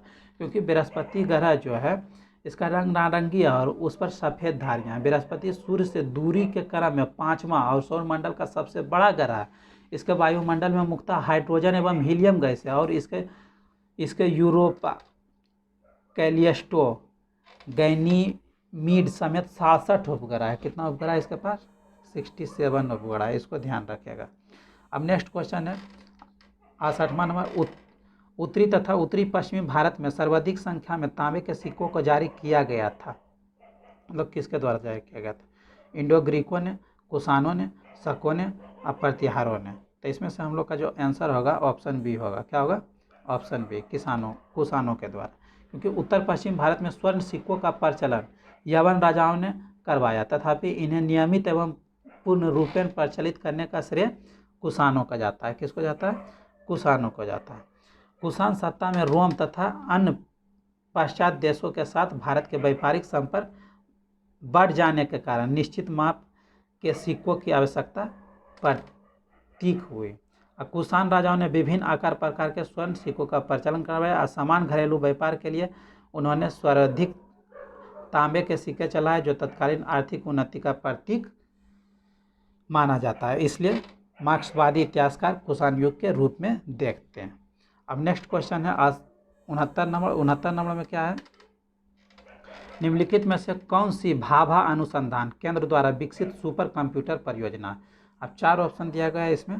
पहला ऑप्शन है परम पदम और दूसरा है फ्लो सॉल्वर मार्क और तीसरा है चिप्स और चौथा है अनुपम। तो इसमें से हम लोग का आंसर जो होगा अनुपम होगा, ऑप्शन डी। समझे? क्योंकि भाभा परमाणु अनुसंधान संस्थान जो है नाभिकीय वैज्ञानिकों ने वर्ष 2003-4 के दौरान, कब? 2003-4 के दौरान क्या कहता, 128 प्रोसेसर वाले अनुपम अरुणा समानांतर सुपर कंप्यूटर का विकास किया है, जिसके कार्य करना भी शुरू कर दिया है। समझे? इसको ध्यान में रखिएगा। अब नेक्स्ट क्वेश्चन है हम लोग का 70 नंबर। 70 नंबर में क्या है? 70 नंबर में जयप्रकाश नारायण किस आंदोलन से संबंधित थे? अब 4 ऑप्शन दिया गया। 4 ऑप्शन है क्या क्या? पहला ऑप्शन है चंपारण सत्याग्रह से, दूसरा है असहयोग आंदोलन से, तीसरा है व्यक्तिगत सत्याग्रह आंदोलन से और चौथा है भारत छोड़ो आंदोलन से। तो इसमें से हम लोग का आंसर जो होगा ऑप्शन डी होगा। इसको ध्यान रखिएगा। नेक्स्ट क्वेश्चन है बिहार में 2 अप्रैल 1946 को किनके नेतृत्व में कांग्रेस ने अपना मंत्रिमंडल बनाया था? तो इसमें से 4 ऑप्शन दिया हुआ है। पहला अनुग्रह नारायण सिंह के नेतृत्व में, और दूसरा क्या है? पहला अनुग्रह नारायण के, और दूसरा है श्री कृष्ण सिंह, और तीसरा है विनोदानंद झा, और तीसरा है कृष्ण वल्लभ सहाय। तो इसमें से हम लोग का जो आंसर होगा ऑप्शन बी होगा, श्री कृष्ण सिंह। समझा? इसको ध्यान रखिएगा। अब नेक्स्ट क्वेश्चन है हम लोग का 72 नंबर।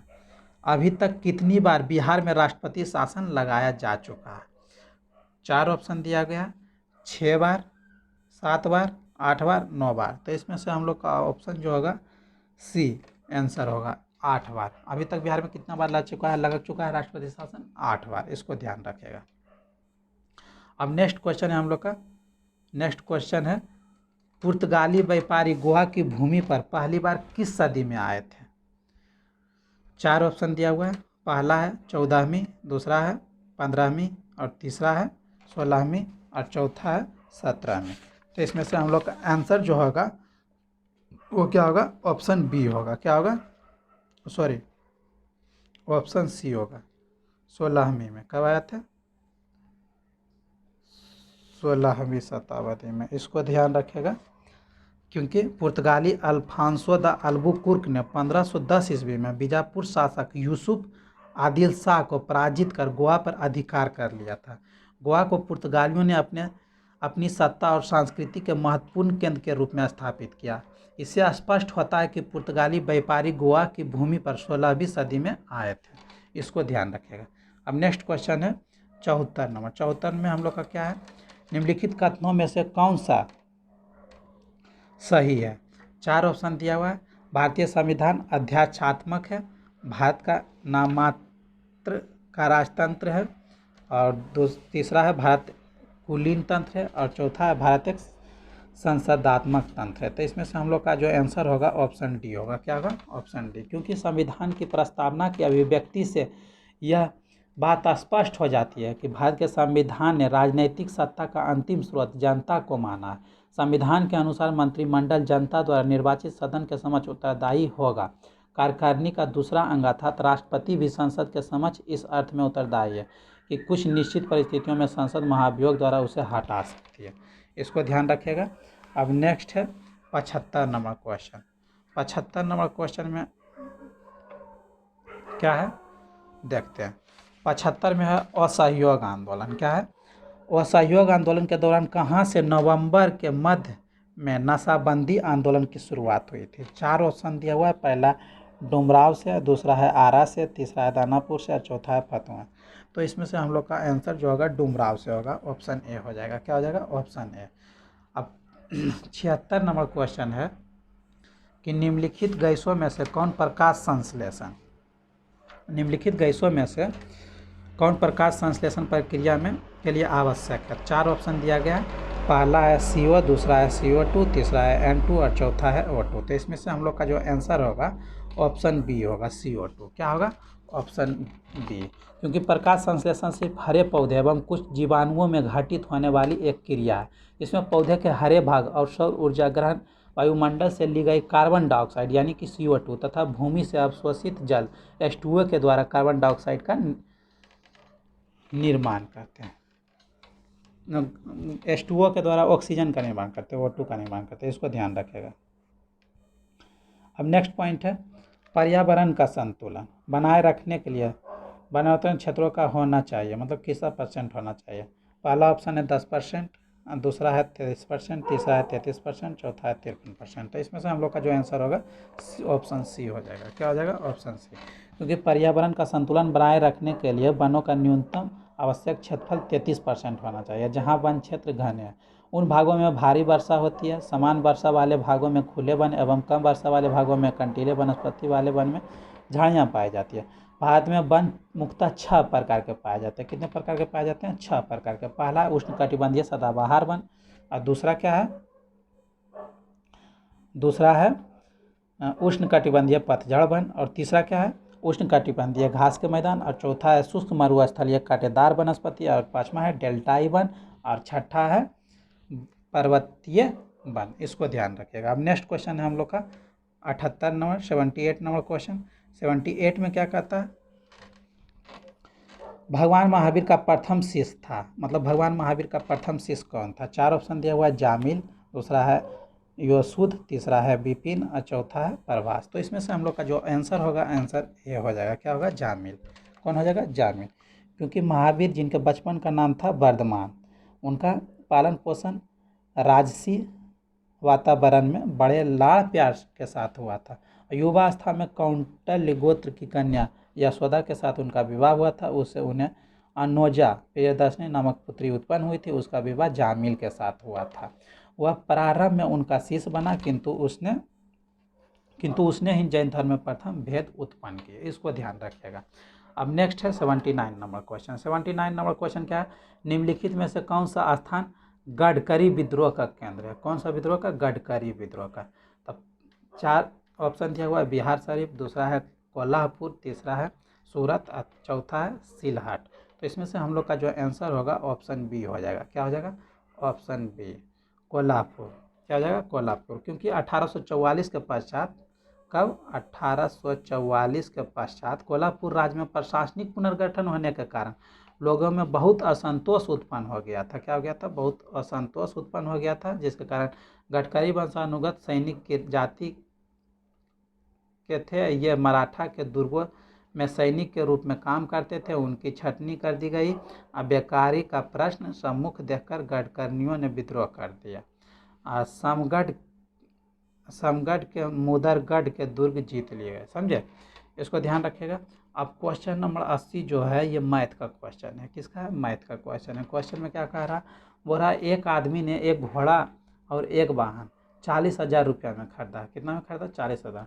उसने घोड़ा 10% लाभ पर बेचा और वाहन जो है 5% हानि पर बेचा, और ये सब सौदे में उसको टोटल 1% का लाभ हुआ। तब पूछ रहा है कि घोड़ा का क्रय मूल्य क्या होगा। अब 4 ऑप्शन दिया हुआ है। पहला है 20,000, दूसरा है 15,000, तीसरा है 16,000 और चौथा है 18,000। तो इसमें से हम लोग का जो आंसर होगा ऑप्शन सी हो जाएगा। क्या हो जाएगा? Option C. अब कैसे हो जाएगा ऑप्शन सी, उसको हम लोग देखते हैं सॉल्यूशन में। देखिए, सबसे पहले तो हम लोग मान लेते हैं।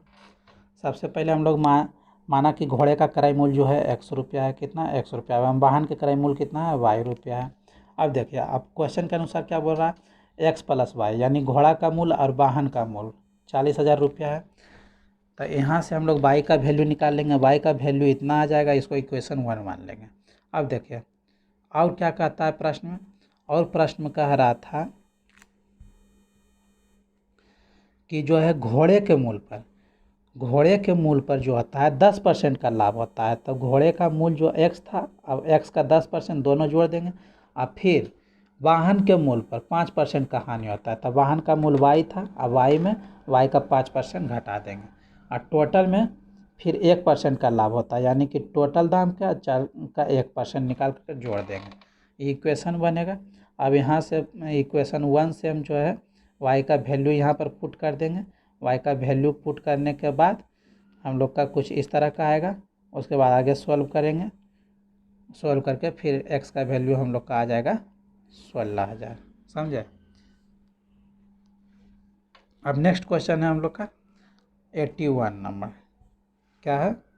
81 नंबर। 81 नंबर में अब हम लोग देखते हैं क्या है। 81 नंबर में है क्या?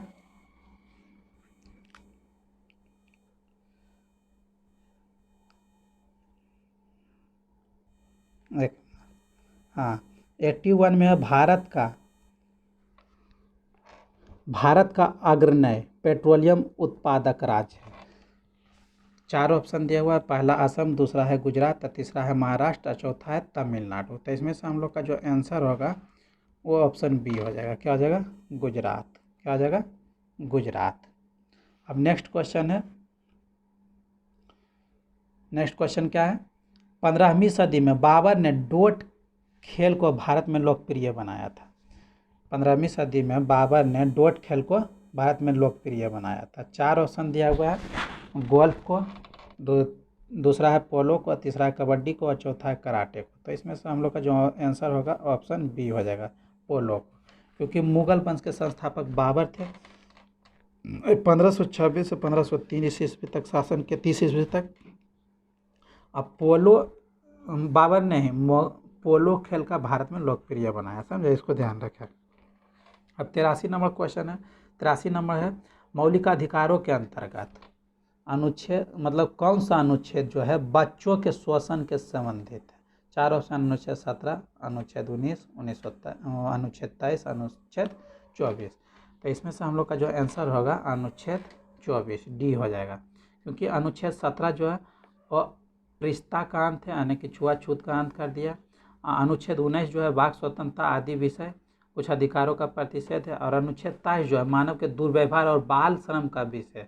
और अनुच्छेद 24 जो है बालकों के संकटपूर्ण नियोजन में लगने का प्रतिषेध है। इसी अनुच्छेद में 14 वर्ष से कम आयु, क्या है, 14 वर्ष के कम आयु के बालकों पर कारखानों अथवा किसी अन्य जोखिम भरे कार्यों में लगने का प्रतिषेध करता है। इस अनुच्छेद का उद्देश्य कम आयु के बच्चों के स्वास्थ्य की रक्षा करना है। समझे।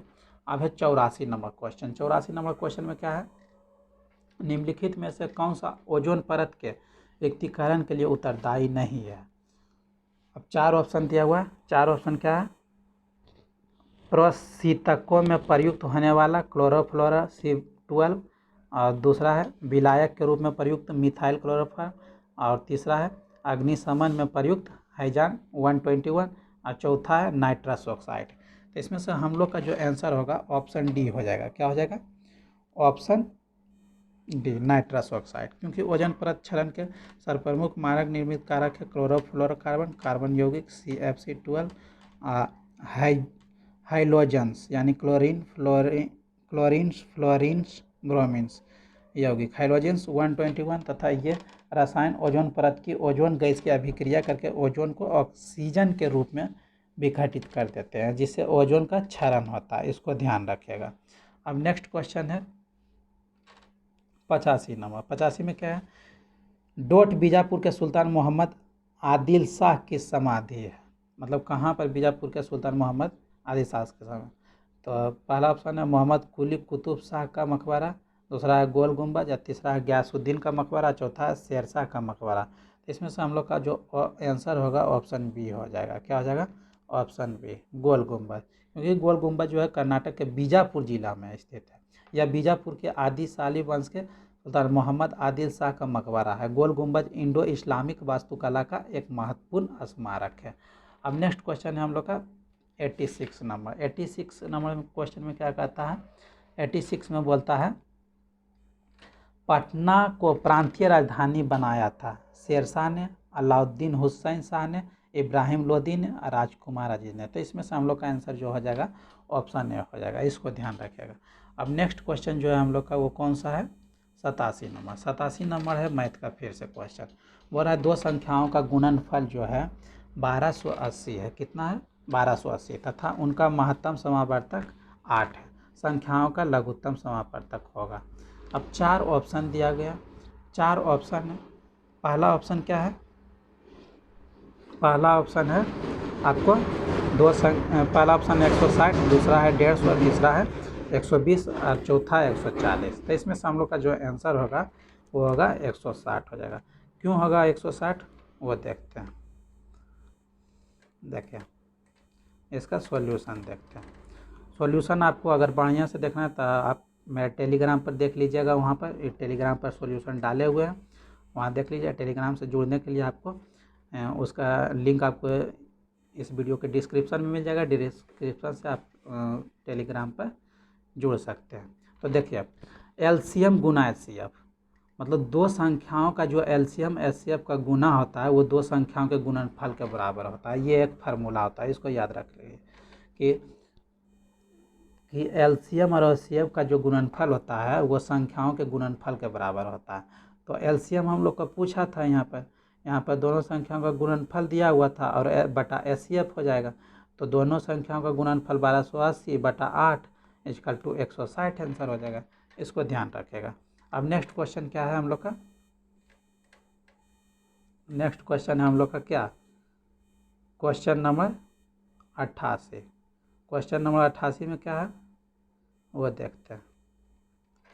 क्वेश्चन नंबर 88 में है संविधान के अनुसार तिरंगे की लंबाई एवं चौड़ाई के बीच का अनुपात कितना होना चाहिए? तो यहाँ पर 4 ऑप्शन दिया हुआ है। पहला ऑप्शन है क्या? पहला ऑप्शन है 3:2, दूसरा है 3:1, और दूसरा 2:1, तीसरा और चौथा 4:1। तो इसमें से हम लोग का जो आंसर होगा 3:2 होगा। क्या होगा? 3:2। इसको ध्यान रखेगा। अब नेक्स्ट क्वेश्चन है 89 नंबर। 89 नंबर में क्या है? ब्लीचिंग पाउडर का सर्वाधिक सक्रिय घटक है कौन सा है? 4 ऑप्शन दिया गया है। पहला है आयोडीन, दूसरा है कैल्शियम हाइपोक्लोराइड, तीसरा है नाइट्रिक एसिड, और चौथा है अमोनियम सल्फेट। तो इसमें से हम लोग का जो आंसर होगा ऑप्शन बी होगा, कैल्शियम हाइपोक्लोराइड, क्योंकि ब्लीचिंग पाउडर का सर्वाधिक सक्रिय घटक जो होता है कैल्शियम हाइपोक्लोराइड है। इसका रासायनिक सूत्र जो होता है वो क्या होता है? CaOCl2 का होल ट्वाइस। इसको ध्यान रखिएगा। क्या होता है? CaOCl2 का होल ट्वाइस है। ब्लीचिंग पाउडर बूझे हुए चूने में क्लोरीन गैस प्रवाहित करने से क्या बनता है? उसमें बनता है COCl2 का होल 2 प्लस H2O। समझे, इसको ध्यान रखिएगा। अब क्वेश्चन नंबर 90 का बात करते हैं हम लोग। क्वेश्चन नंबर 90 में बोल रहा है एक पाइप किसी हाउस को 12 घंटे में भर सकता है। देखिए क्वेश्चन में क्या कह रहा है, एक पाइप है वो 12 घंटे में भर सकता है तथा अन्य पाइप जो है वो 18 घंटा में हाउस को खाली कर सकता है। यदि दोनों पाइप एक साथ खोल दिए जाए तो हाउस को पूरा भरने में कितना समय लगेगा। अब 4 ऑप्शन दिया हुआ है, 30 घंटा, दूसरा है 36 घंटा, तीसरा है 40 घंटा और चौथा है 44 घंटा। तो इसमें से हम लोग का आंसर जो होगा 36 घंटा होगा। 36 घंटा क्यों होगा, सो देखिए इसका सॉल्यूशन हम लोग देखते हैं।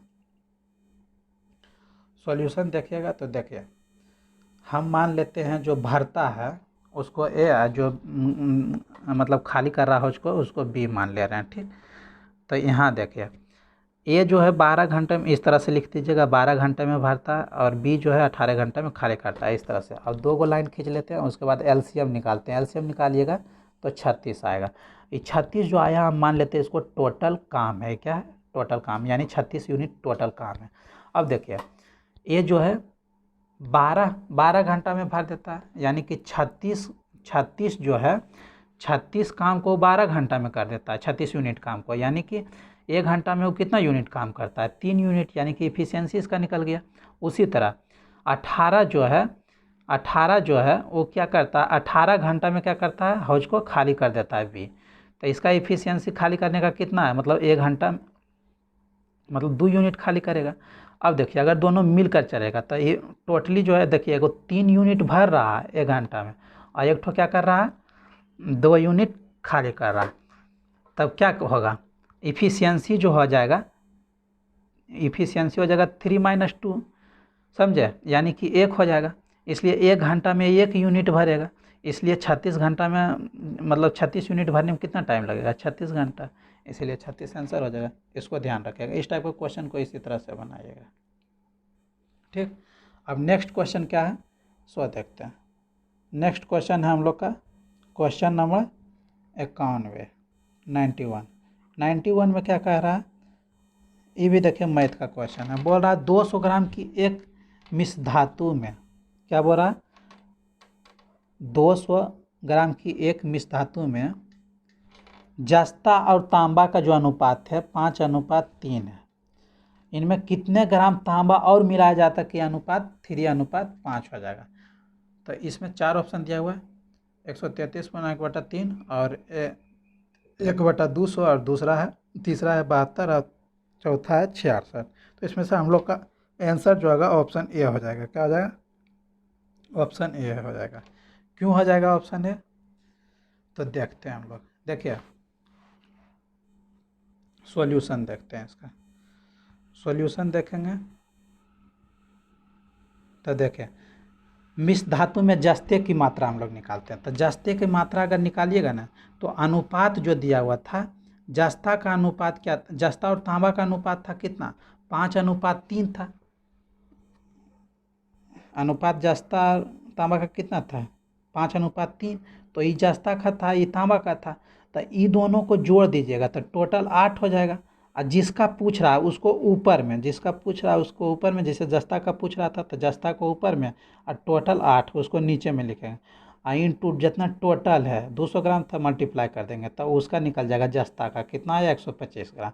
उसी तरह से इसका अगर निकालेंगे तांबा का तो 3/8 × 200 करेंगे तो 75 ग्राम निकल जाएगा। जब ये निकल जाएगा तो अब हम जो मानते हैं नया जो अनुपात है, मान लीजिए x ग्राम, मतलब कितना ग्राम और तांबा मिलाया जाए, मान लेते हैं हम लोग x ग्राम और तांबा मिलाते हैं, तब अनुपात कितना हो जाता है, 3:5 हो जाता है।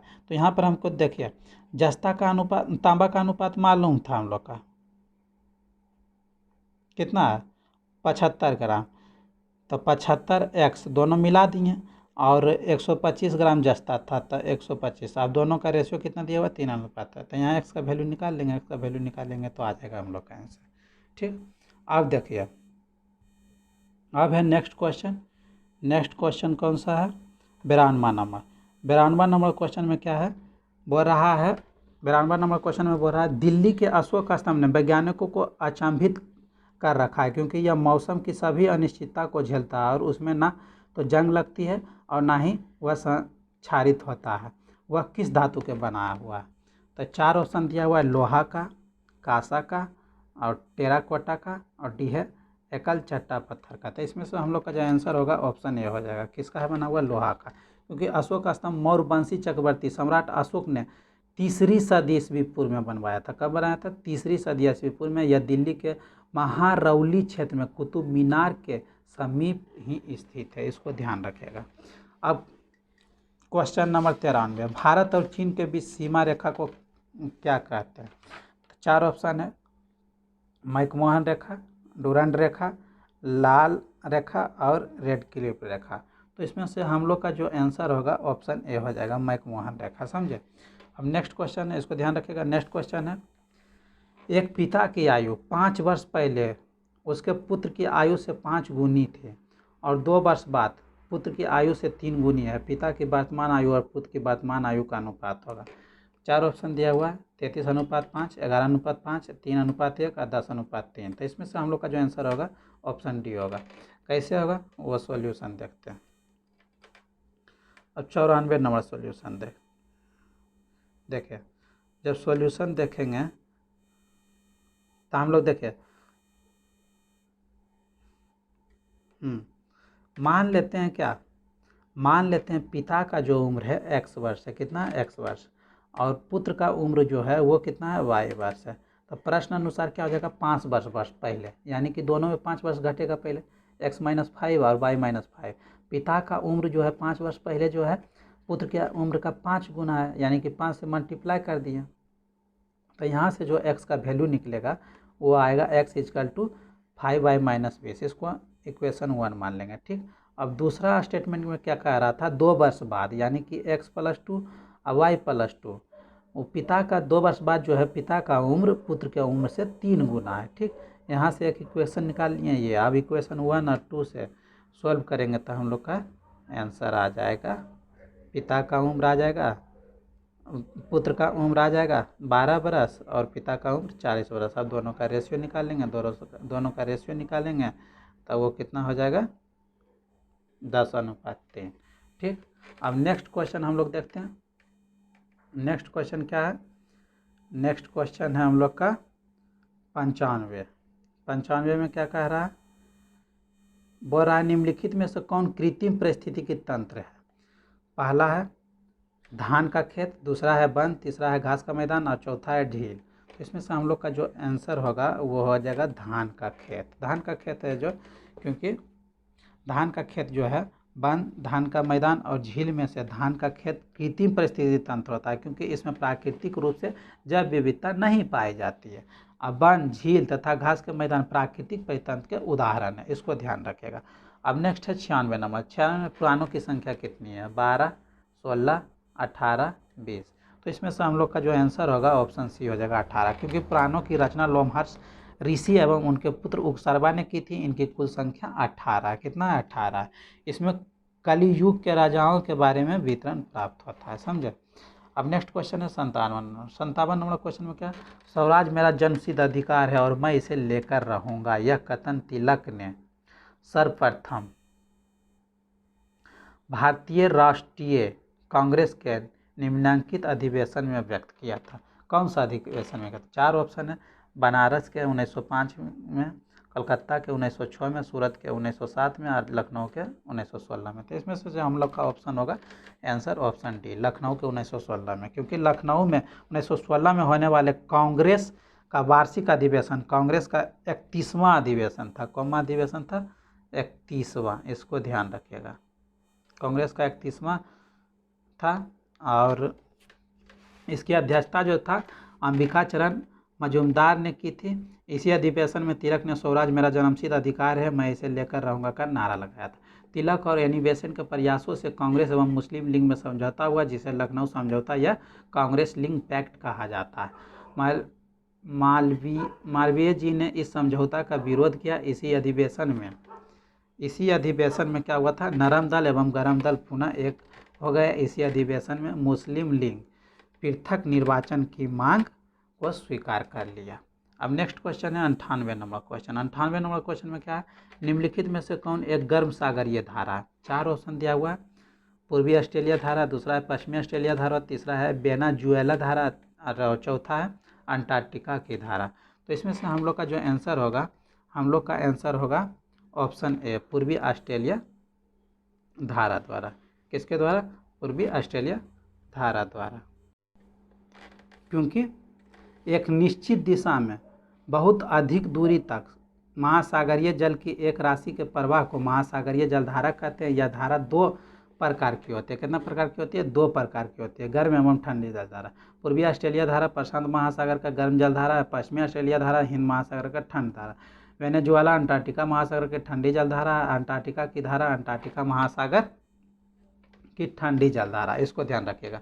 अब नेक्स्ट क्वेश्चन है 99 नंबर। 99 नंबर में क्या है, औरंगजेब ने दक्षिण में जिन 2 राज्यों को विजित किया था वे थे, मतलब कौन कौन थे। पहला था पहला ऑप्शन है अहमदाबाद एवं अहमदनगर एवं बीजापुर, और दूसरा है बीदर एवं बीजापुर, तीसरा है बीजापुर एवं गोलकुंडा, और चौथा है गोलकुंडा एवं अहमदनगर।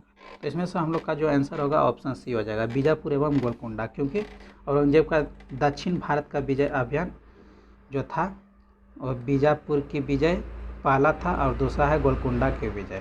तो बीजापुर के विजय के बात करिएगा,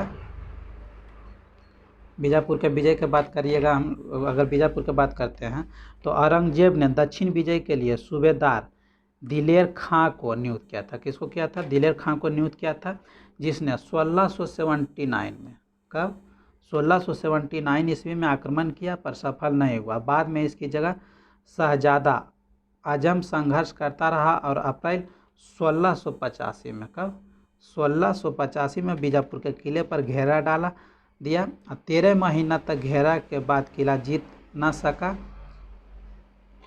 औरंगजेब खुद बीजापुर के घेरे की देखभाल के लिए पहुंचा 22 सितंबर 1686 में, कब, 1686 में बीजापुर ने आत्मसमर्पण कर दिया। अब दूसरा है गोलकुंडा का विजय। गोलकुंडा का जो विजय 1685 ईस्वी में औरंगजेब ने शाह आलम को गोलकुंडा पर आक्रमण करने के लिए भेजा। अक्टूबर 1687 में, कहिए, अक्टूबर 1687 में स्वतंत्र शासक कुतुब शाही का अंत हो गया। अब तीसरा है मराठा के प्रति औरंगजेब सफल नहीं हो सका, समझे। अब नेक्स्ट क्वेश्चन है 100 नंबर क्वेश्चन क्या है, सूची 1 को सूची 2 से सुमेलित कीजिए और नीचे दिए गए कोट से सही उत्तर चुनिए। पहला सूची में क्या है, मंदिर, और दूसरा सूची में जनपद है। तो पहला ऑप्शन है दशावतार मंदिर, दूसरा बाबा सोमनाथ मंदिर, और तीसरा है श्रृंगी ऋषि का मंदिर, और चौथा वारा भगवान का मंदिर। तो इसमें से फिर 4 गो दिया हुआ है नीचे सूची 2 में, एटा, दूसरा है फरुखाबाद, और तीसरा है देवरिया, और चौथा है ललितपुरा। अब 4 ऑप्शन है, चारों में से हम लोग का जो आंसर है ऑप्शन बी है। क्या है, ऑप्शन बी है। क्योंकि फरुखाबाद जिले में गंगा के दक्षिण किनारे पर बसे श्रृंगी रामपुर में श्रृंगी ऋषि का एक मंदिर है। एटा जिले में स्थित सोरो या सुकुर क्षेत्र देश के प्रमुख तीर्थस्थलों में से एक है, और पुराणों के अनुसार विश्व निर्माण की प्रक्रिया उसी के निर्माण से प्रारंभ हुई थी। यहाँ एक अति प्राचीन मंदिर है जिसमें श्री बारह भगवान की एक विशाल प्रतिमा है। मंदिर के पास ही 12 घाट है जिसे हरिबदी भी कहते हैं। बाबा सोमनाथ मंदिर देवरिया जनपद में है तथा दशावतार मंदिर ललितपुर जिले में है। तो ये था आज का हम लोग का डिस्कशन बिहार दरोगा प्रैक्टिस सेट 2। इसी तरह से सेट हम लोग का हर एक दिन चलता रहेगा। आप अगर अभी तक इस सेट से नहीं जुड़े हैं तो जल्द से जल्द जुड़ जाइए, क्योंकि फ्रेंड्स आपको निश्चित रूप से इससे फ़ायदा मिलेगा। आप लोग ज़रूर बताइएगा ये वीडियो आपको कैसा लगा कमेंट करके। अगर ये वीडियो आपका अच्छा लगा तो प्लीज़ फ्रेंड्स लाइक कर दीजिएगा और दोस्तों के बीच शेयर कर दीजिएगा। और अभी तक आप मेरा चैनल सब्सक्राइब नहीं किए तो प्लीज़ फ्रेंड्स सब्सक्राइब कर लीजिए और बेल आइकन दबा करके और पर क्लिक कर दीजिए, ताकि आपको हम अगर इस पर वीडियो डालें तो उसका नोटिफिकेशन आपको मिल जाए। धन्यवाद। जय हिंद, जय भारत।